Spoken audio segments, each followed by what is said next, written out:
Hi dolls. I've been gone longer than this doll has been sitting in an attic, but I'm here now, and unlike your typical father figure, I'll make an effort to be more constant. So let's get this number 5 Ponytail Barbie's life together. One of us has to. I start by softening the head to ease the removal.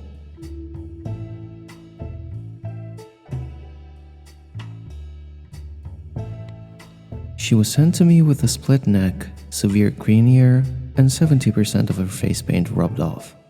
The first step in removing green ear is applying CLR, or, well, an European alternative of it. I left the soaked tissue on her ear for about a week, which did help, but we can do better.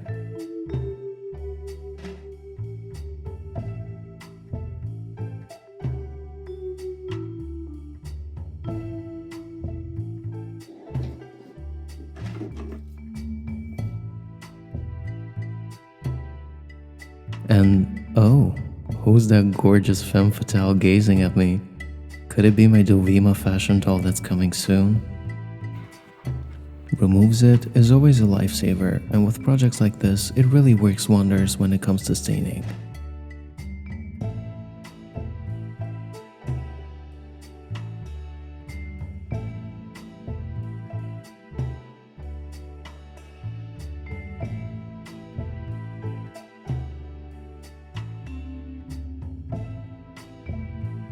I took advantage of the Italian sun and applied acne cream on her ear to hopefully bleach some more of the green out. Then I put her outside to sunbathe for a while. To counteract the teeny tiniest bit of green left, I applied a bit of pink marker onto her ear. Having a reference always helps when working on a doll with no features, so I grabbed my nearest Barbie and I got to work. People ask me all the time how I do eyebrows on vintage Barbies, and honestly, I just zone out, cry, regret all the life decisions that brought me to this exact moment in time, wipe the face and start again until I've gotten a satisfactory result. Guess I'll fill in the awkward silence by telling you what I've been up to lately and give you some updates. I've been hyper-focused on getting Dovima out and ready for sale, and right now I'm at a point where I basically have like 90% of everything done.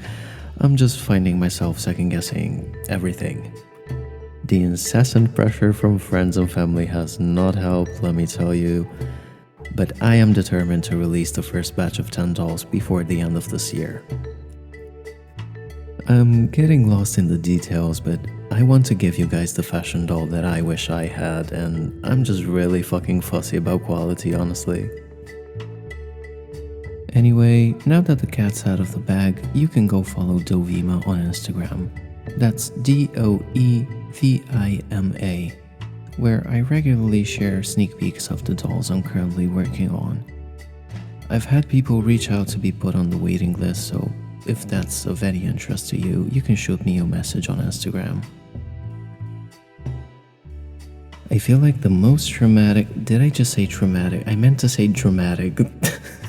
I feel like the most dramatic transformation is actually in the eyelash ridge. Something about just adding that tiny bit of black where it has rubbed off just really makes the eyes pop for some reason. I don't know, is it just me? I wish I could have shown you more of the process of painting Barbie's lips back on, but unfortunately, out of the clips that I did, you could only see the back of my head, which I'm sure some of you find interesting, but I don't know. It just didn't seem appropriate. Anyway, to fix the split on her neck, I applied this new glue I'm trying out called C630, which is supposed to work on soft vinyl, and to my surprise it actually did. Now, you can't ever expect the split neck to look untouched after a restoration, but that's not the point of what I'm doing. I'm just trying to A. live my Baumgartner fantasy, B. fix just enough to not take away any focus from the doll as a whole. Finally, painting the nails.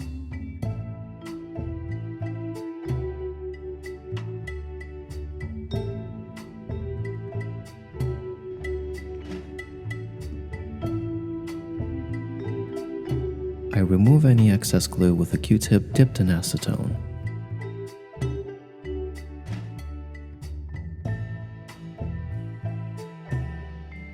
Then I gloss everything before moving on to the hair.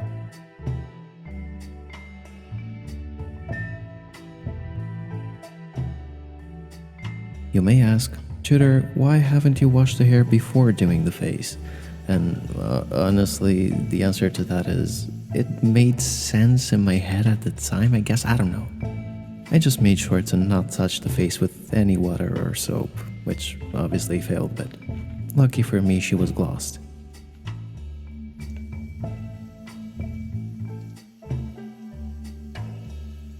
To make the fiber easy to brush, I used fabric softener.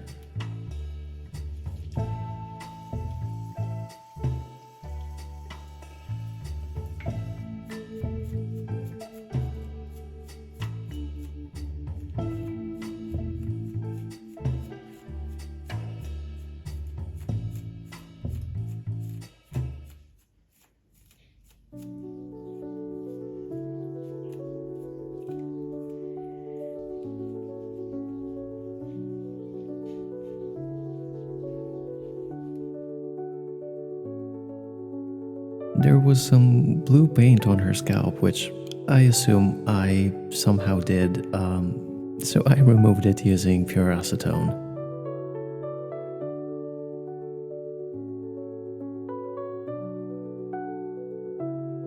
After brushing, I separate the side piece that wraps around the ponytail, which is usually longer than the rest of the hair, but it has been cut, which is quite common actually.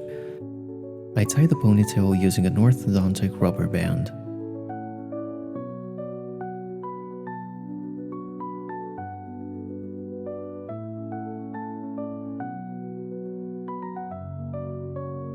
I brush the hair to make sure everything is tight.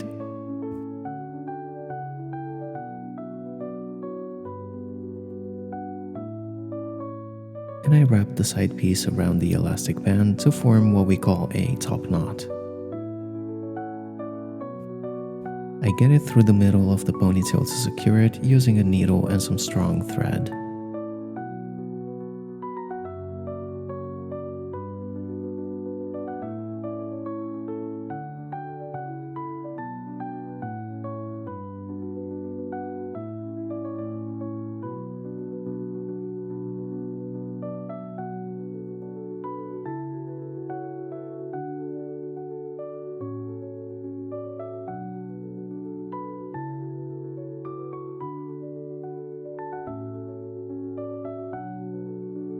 Then I curl the hair into a classic sausage curl using pipe cleaners, which are honestly the best for this kind of job.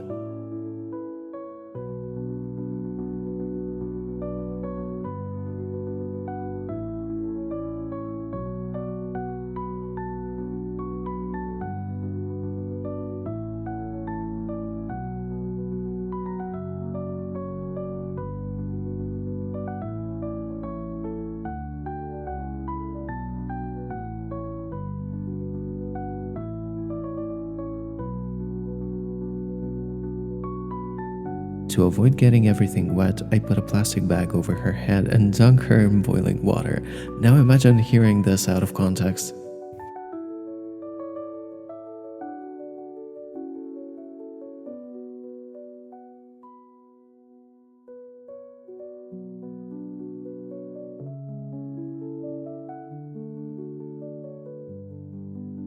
To make sure the curl is self-sustained and won't weigh the hairstyle down, I tie it up, and then I tie it to the back of the head.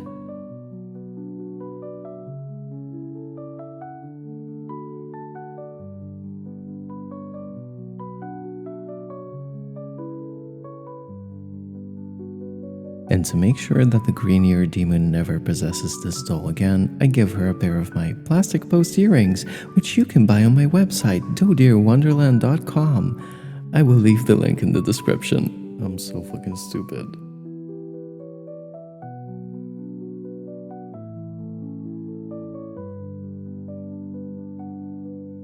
And that's all, dolls. If you like this restoration, hit subscribe. It makes me feel like a real YouTuber. Please follow me on Instagram. It's like this, but faster and with funnier captions usually.